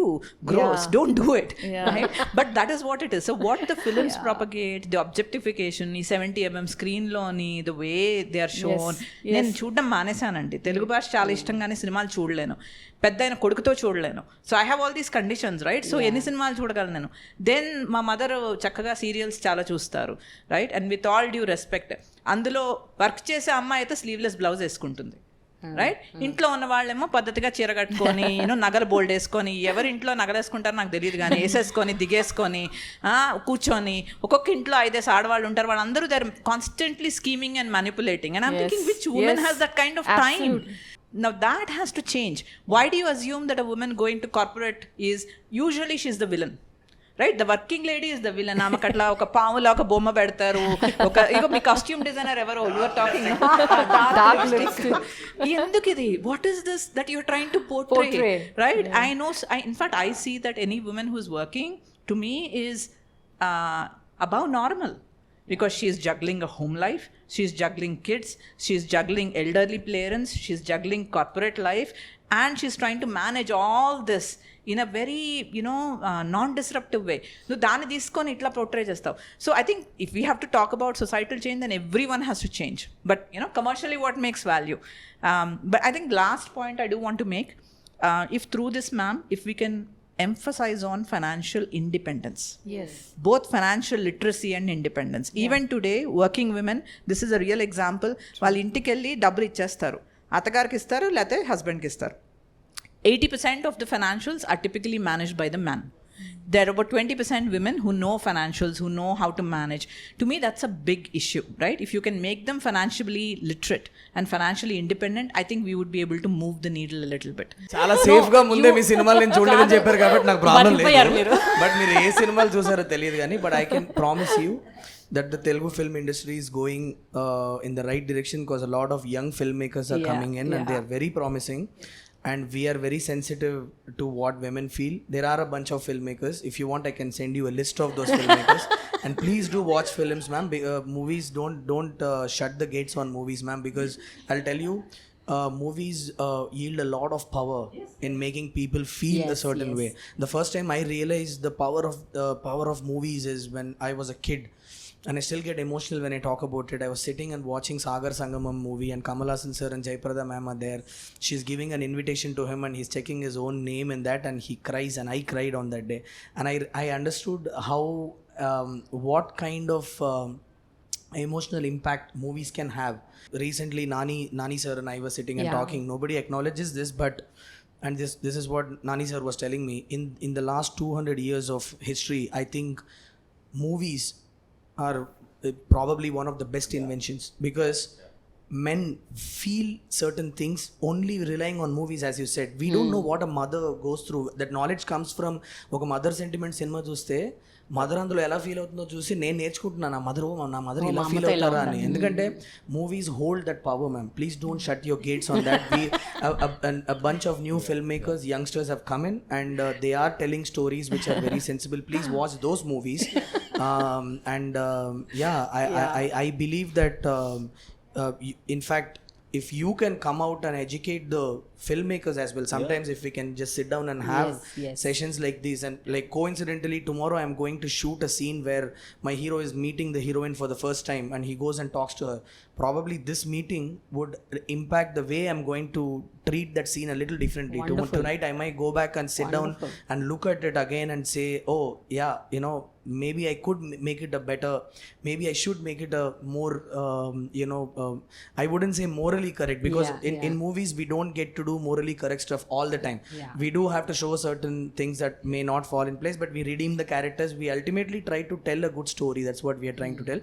But I'm saying that you should also have interaction with the younger bunch of filmmakers, and having these kind of interactions would shape the way we think also. It might have an impact on the way we write, and it would directly impact the way society is Yeah. watching these films and And I was very intrigued by what you said about financial independence, and I think it is a superpower.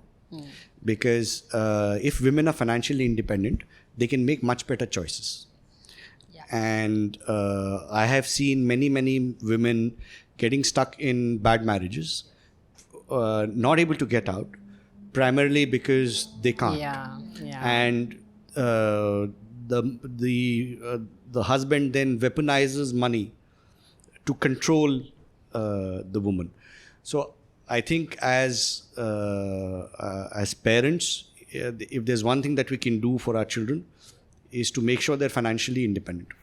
And also in a form shape their choices to the extent that you move them towards career choices that make them financially independent. Other thing about what leaders can do, I think there's immense power that each one of us has leaders. You just need to realize the power that you have, and there's a huge amount of change that you can do, and you need to act upon it. It means sometimes that you have to stretch your own boundaries, which you must.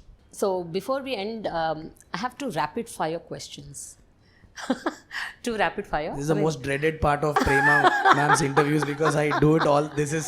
I've done like 4 or 5 interviews for her, and this is the most dreaded part. You guys be very careful, okay? No. This is very nice actually. Okay. So what is that one micro behavioral change that you can bring in your own lives and your own personal lives that will really create an impact in some form or the other?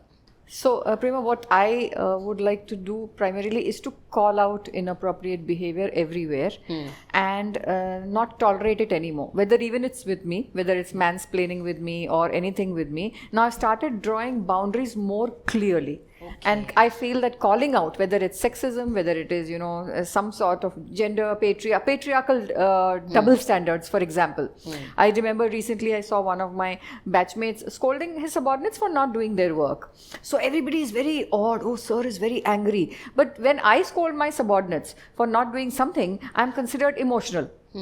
So I find a lot of patriarchal double standards at workplace, and I've now started calling this out. So I feel that the first step in bringing about a change and in changing attitudes and bringing awareness amongst people around me is by calling out. Okay. Sailesh? I feel situational and emotional awareness is something that it's a way of being. It cannot just come like that. What the hack that I have been following is I respect my wife a lot, like because I'm a filmmaker today. I'm where I am today because of my wife. I always think, what if Swati was subjected to this? Then I would not be able to do something that's inappropriate, even if I intend to. Even I know I wouldn't, but even if I wanted to be mean to someone, I wouldn't be, is what I feel. And also, this is one thing that I wanted to tell. Men feel very intimidated when a woman is giving off that kind of a feminist energy. Okay, somewhere feminism has become a bad term. Okay, feminism has become, and we use, and a lot of men, when they're talking feminism, this is there. Okay, what I see is, I think this is an adjustment process. I guess what is happening right now is women are finding a need to speak up for themselves. Until the equilibrium is achieved, I think this friction will be there. And I think we should not judge them when they are speaking up for themselves. We should not feel that, that they are intimidating, or, oh, she's too difficult to work with. No, let them, like, it's that's what I keep saying. Listening is the best thing that you can do, and don't form a judgment. Let it be. The equilibrium will be achieved in some time. It's pendulum is oscillating actually. It'll come back to the center. It will reach there. Once it reaches there, it'll be very blissful, because I have lived in the Western society where I think even there the pendulum is still oscillating, but at a much lower pace is what I feel. And so since I've seen it, I know it. Lift other women up. I think we are very quick to judge, to critique. We somehow want to, overtly tell them this is how it is. That's okay. To me, I always say this, right? I see that the woman is like a sun in a solar system. There are multiple things which she's managing. Home, what we were talking about. Second thing is that glow of the sun is what keeping everything alive, right? There's no home which says they're happy when the wife is away. In fact, everybody says we miss her. The house feels very empty, right? So that's a power. So to me, this tiny suns we have in our society, if we can actually somehow make them shine to their fullest, I think it will do a lot, which means we need a lot more women to call out, or a lot more women to feel confident that we can make others uncomfortable, which is what you are referring, right? That they are comfortable making others uncomfortable. I think if we can encourage that at scale, that itself will bring a society. And let us, as women, I think as women, I would like to encourage and ask all the women, please do not badmouth another woman. Right? There is enough that everybody is dealing with. You know, I think he made a point, right? Gossip మొదలెట్టేదే ఆడవాళ్ళు, right? Oh, ఇది నేను I always call it as sour grapes. That scenario, remember? మనకు దొరకలేదు అనుకో, ఆ దొరికిన వాళ్ళకి ఏదో ఉంటుంది, చార్మ్, లక్, ఏదో ఒకటి పెడతాం. We attribute some kind of characteristics instead of saying that person is actually more competent and hence more deserving. That's a very tough statement to make. But I think if women can stop, you know, bad mouthing other women, restricting other women, trying to kind of preach to other women. In fact, I think Taylor Swift called, right? Women are the custodians of patriarchy. This is a statement she made, that women have been the custodians of patriarchy. Absolutely. So let's not be. Let's not be, right? I think that to me, as every woman, if we can make a change, then 50% of the problem is solved, right? Because we have 50% of the population. The important thing is having the sensitivity, particularly as a man, to be able to step out of one's whatever cocoon and see yourself from the perspective of the other gender, other race, other community is very, very important. And particularly as a leader, to be able to have that empathy is always going to be a work in progress. And so if I had to look at doing something, that would be one thing, because as you get to understand somebody else's pain better, you are able to relate and then do something about it. It is that every human being has a right to exist as an individual. You may not agree or empathize entirely with them, but it's a view they have. And so if you're able to move away from your traditional mindset, which is based on preconceived notions, and put yourself in the eyes of the other person, suddenly their struggle and what they're fighting over becomes very, very different. So I think that's a constant challenge, and how one is able to move away from our own sphere of thinking and put yourself in somebody else's sphere of thinking would, I think, be something that I would personally work on. Yeah. Sharad. No, me, I think most of them covered most of the things, but I think two things that I am doing, but this is probably a reminder that we should do it a little harder, is one, I want to, any women I meet at work or wherever, I actually do this also. I keep reminding them that they have to stand up for themselves, because this change will take 10 years. So you can't wait for 10 years. So you have to stand up, be it your family, be it your parents, relatives, colleagues, whoever it is, just stand up and it'll all get sorted, like I just said. And the second thing I think is, one thing that I want to do a little more is definitely calling out, like Charu ma'am said, but in our own ways. Obviously class week not but one thing I generally say is అట్లా ఎవరైనా చేస్తే cheap గా behave చేయకని చెప్తాను, because అది కనిపించాలి ఇది cheap behaviour అని. ఒక అమ్మాయి గురించి ఏమనంటే ఇది తప్పు అని చెప్తే వేరు, కానీ అరే చిల్లరగా బిహేవ్ చేయకు అంటాను. అట్లా ఇంకా ఆమె గురించి అట్లా మాట్లాడడం చీప్ రాను. ఏమన్నా గాసిప్ అది చేస్తే చీప్గా behave చేయకరా. So that's my way of how I deal with it. So I think I want to double down on it a little bit, because men have to understand that that's cheap, and women have to understand that they are a lot more precious than who they think they are, and they are a lot more powerful than who they think they are. So I think these are the two reminders to these two genders that I want to keep. And obviously there will be all of this in me also. There will be sexism in me. All these are there in us also, which I think over time, through introspection, with right women in our life, we'll also be taught our own lessons. Yes. Prema, what would you do? మీరు చెప్పాలి అసలు. నేను యాక్చువల్గా ఇలాంటి conversations ఇంకా ఎక్కువ చేయాలనుకుంటున్నాను, so that దీనివల్ల చాలా సెన్సిటైజేషన్ చేయొచ్చు అని. ఈ కాన్వర్జేషన్స్ వల్ల రియలీ ఐ థింక్ ఎక్కడో చోట అట్లీస్ట్ 1-2% మందిలో కదలికొచ్చు, కైండ్ ఆఫ్ చిన్న చేంజ్ వచ్చినా that really just to add, మేము 2016-17 we started a channel called Girl Formula.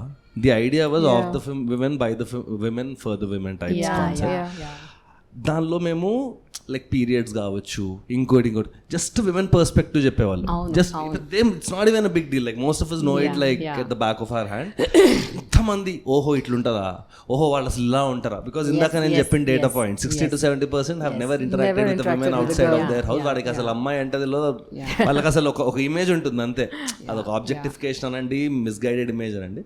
So I feel one call that from this show I want to give to young creators, especially girls and all, is మీరు కూడా సటిల్గా ఇవన్నీ చెప్తూ ఉండాలి. వాళ్ళు కూడా వెళ్ళి అందరూ వ్యూస్ కోసం వీడియోలు చేయడం కాదు. ఇది అలా అని చెప్పి పని కట్టుకుని క్లాసులు బిగితే ఎవరినరు, కానీ వెరీ సటిల్గా వెరీ క్యాజువల్గా ఒక బిహేవియర్ ఎలా ఉండాలి, how it's cool to be a certain way and not cool to be a certain way అనేది. బికాజ్ ఈ మధ్య జెన్జీకి అది ఎక్స్టర్నల్ వ్యాలిడేషన్ కోసం చాలా చేస్తున్నాం అందరం. సో ఐ ఫీల్ అది కూడా ఎక్కడో మనం ఇండివిజువల్స్ చేసే యూజర్ కాంటెంట్ ద్వారా, మీలాంటి వాళ్ళు మాట్లాడడం ద్వారా, maybe more actors and popular voices talking about these things, మనం చెప్తే ఒకటి, ఒక సూపర్ స్టార్ చెప్తే అది 100x ఎక్కువ వాల్యూమ్లో వినిపిస్తుంది.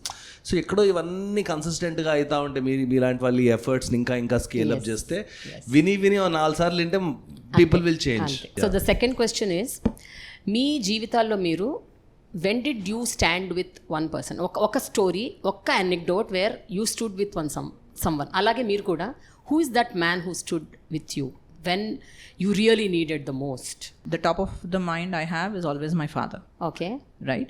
And I always say this when I meet men who are fathers to daughters, that the way she is going to shape up, you have a disproportionate role to play as a father to a girl.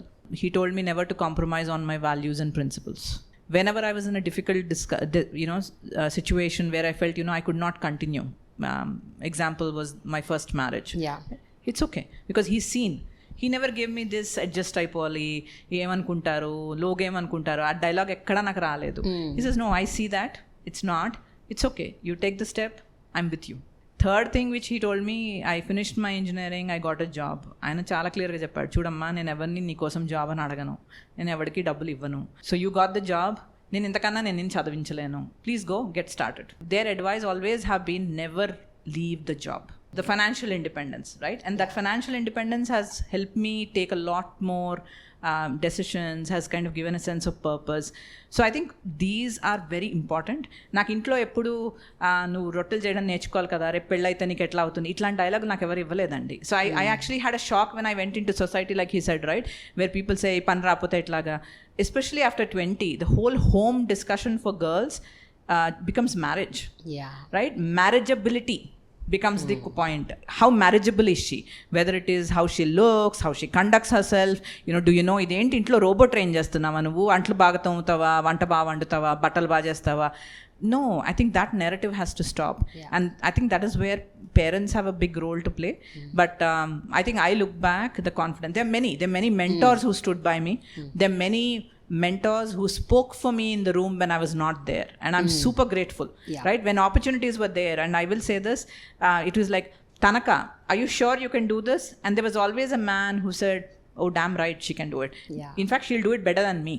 So I know those mentors, and they've always been that guiding force that, you go and talk to them. It's like I call them my personal board of directors, right? Who say, look, Shailaja, this works for you. This doesn't work for you. You should not do this. They'll give you that very unbiased, unfiltered thing. I think you need that. And all of them have been men. Yeah. So this is where allyship is, right? That these people have kind of invested in ensuring that the career decisions are there. So there are all those mentors, but I think my first mentor and my best continues to be my father. Okay. Masood Garu, what about you? No, a few of them. One is, of course, standing by my daughter when she was deciding on her life choices. So that was one. Second was standing by a friend of ours who was going or is still going through a messy separation. That's a tough one. That was a second. The third one, which I'd kind of spoken in my initial comments about this young girl. Yes. And I was just struck by what you just mentioned about this entire arranged marriage game, that you end up minimizing an individual to certain criteria which do not reflect the entire individuality. I mean, you bring them down to 3-4 behaviors about how homely they are they fair, what are they, many things. But you don't respect the person for what they are. So in my own way, I've tried to help her have an alternate path. And I was actually struck by the conversation that she had with my wife. We had just met over dinner. And so my wife told this young girl, listen, I hope you find a good job and you're able to be independent and do what you like. And she said, you're the first one who said this. Everybody else who meets me says, I hope you find a good boy who you can get married to. She said, how can they minimize me to become an adjunct to somebody else. Yeah. Because so these are small things that you try and do. So these are the Yeah. 3-4 instances. Wonderful. Yes, Sharat. I mean, I tried, and there's not one incident because that's something we keep doing, but I remember a lot of incidents because I was over the last 10-12 years company naduptunna, and most of our, like Shalja garu also said, our 20s age అంతా మ్యారేజబిలిటీకి వెళ్ళిపోతుంది కదా. So I have faced a lot of scenarios with girls in my office who are, అంటే నా బాధ ఏంటంటే వాళ్ళు అంత బాగా పనిచేసి పెళ్ళని వెళ్ళిపోతున్నారు, ఇన్ని ఇయర్లు ట్రైన్ చేసుకుని అల్లరే ఇదేంద్ర బాబు అని, అది కూడా మళ్ళీ యూఎస్ సంబంధాలు అది అని. So one thing that I చాలా ఓపెన్గా consciously do is I talk చాలా scenarios I spoke to their parents, కూర్చుని అంకుల్ ఇట్లా కాదు మీరు ఎందుకు ఇట్లా చేస్తున్నారు.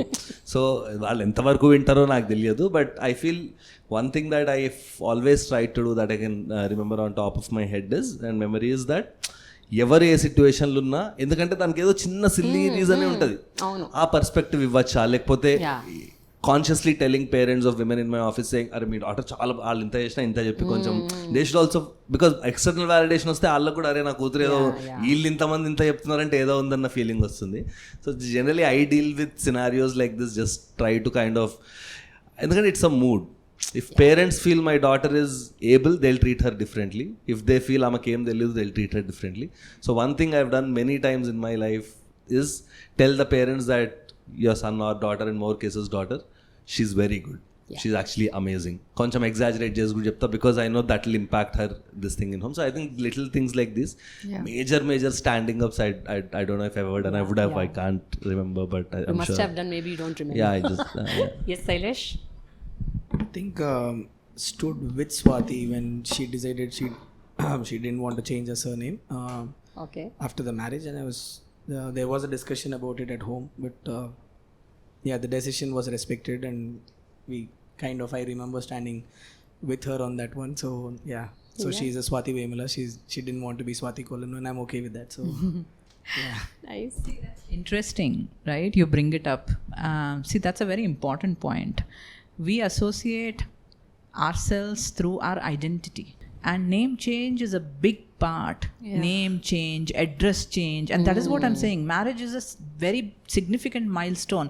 ఈ పేరు మార్చేస్తున్నారు, ఇల్లు మార్చేస్తున్నారు, నువ్వు ఇక్కడేమో 10 గంటలకు లేస్తే అమ్మ చక్క కాఫీ ఇస్తుంది, అది తీసేస్తున్నారు, రైట్? నువ్వు చేసుకుంటే తప్ప నీకు దిక్కు లేదు కాఫీకి టీకి తప్ప, రైట్? ఇంకోటి నువ్వే చేసుకోవడం కానీ 10 మందికి చేయాలి, రైట్? ఎవరింటికి వచ్చినా వాళ్ళు టీ అంటారు, మనం పెడతా ఉంటాం, ఆ వెదర్ టీ అవుతూనే ఉంటుంది ఇంట్లో. So to me, if people can even appreciate that, why are you forcing somebody to go through an identity change? Isn't it something that somebody should enter with wide eyes, dreams and happiness? Instead నువ్వు ఇట్లా ఇన్ని rules పెట్టి, ఇట్లా ఒక బాగా ఎగిరే పక్షిని తీసుకెళ్ళి ఒక చిన్న జైల్లో పెట్టి, ఇప్పుడు ఈ జైలే నీ ప్రపంచం అని చెప్పి, I don't know, that concept of marriage I don't understand. I'm not against it, right? But I think maybe how we are approaching marriage in our society is a completely different debate. I think that is required. I'm glad, I'm one of those who never changed my name. I refuse to. there is I feel there is an unreasonable expectation of the girl to come into a new home and settle in just like that. I think that is where the maximum support system should kick in, because imagine if I just pick you up from India, put you in some foreign country and say, and you have to do your stuff, then I'm sure there is a settling in period, but most I've seen in my circle, most of my friends and relatives and all, అమ్మాయి ఇంటికి వచ్చిన వారానికి గొడవలు start అవుతాయి, అది చేయలేదు. Cut some slack, everybody needs some time to settle into a family. That is when the support system should kick in, is what I believe. The standing with, and it happens in every home. In every home there is a girl who is going to come in at one point in time, and I believe that again the emotional sensitivity and situational awareness, if you have, all the patriarchy and all the casual sexism and all that can be very comfortably avoided if you are just being that person who can. No, when you're saying this, and I remember how it just happened seamlessly for me. I didn't even had this thought of asking. 32 years back when I got married, I was Vanam and I remained Vanam. That's my surname. And my husband didn't ask, I didn't tell him, or it was not that there was a permission given or granted. It just happened. And I remained. So now when you're saying, oh, you need to ask, okay, I didn't even know that I need to ask, and it was not a permission at all. It just happened. So I must give a little flip on this. So we were doing a leadership seminar for the armed forces, and we actually came on this question of surnames. And I think one of the co-moderators actually started going around the room and saying, yeah, you've asked your wife to take your surname. Have you thought about taking her surname? And it caused absolute panic in the room. And he said, how can I be Mr. whatever Sushila? Because when you are introduced, it is always, oh, this is Mrs. Masood. So he said, are you okay being introduced as Mr. Ashana? So it's a question to ask. And the other question that we had asked is, we talk about all these big things, but how will you react if your child came and wanted to have an intercaste marriage? And I think that also made the room very, very silent. It's all okay to externalize it, other it, but when it becomes personal, it's very different. Are you okay changing your name? Forget about your wife. I agree. But will you change your name? Will a man do it? Recently, I did an interview with Nikolai Sachdev, who is the husband of Varalakshmi Sharat Kumar. Varalakshmi Sharat Kumar is a very renowned actress in Tamil Nadu. And he changed his name. His name is Nikolai Varalakshmi Sharat Kumar Sachdeva. So I was like, Very interesting. what? Very interesting. I was like, wow. That's So amazing. Yeah. So Prima, I think I've not had just one pillar of support. There have been multiple pillars of support. So apart my parents and my sisters, and I have a brother-in-law and my spiritual mentors. So at each stage in life, when I was struggling to navigate through professional and personal choices, these were the ones who kept telling me that what I was doing was actually the right thing. So validation is somewhere, maybe I was looking for validation that I've taken this decision, and am I doing right, or is this going to backfire or boomerang? And so the validation which I received from them actually gave me the strength and courage to push on. I feel today I am where I am because of all those lovely and beautiful men who stood by me. It could be my dad, my husband, my brother. When I started my entrepreneurial journey, my dad said, you can do it because you are capable and you have a great network. You can start it off. So these kind of validation, when it comes, that really gives power. And I think it's all about that, right? At the end of the day, if you can tell somebody, hey, you can do it. Yeah, exactly. I think that just solves everything. I think all of us have, men, women have enough power in us to do things if somebody believes in us. So I think that's the core at all of this. If you believe that women can do everything in the same way like the men can, or even better, I think that solves everything. I think it's just a switch in many of our Thank you so much. It was a very, very wonderful conversation we had, and I'm sure this will really, instigate some thoughts in people who watch, and maybe bring about the change. Some kind of a change here. Thank you. Thank you so much. Thank you so much, everyone.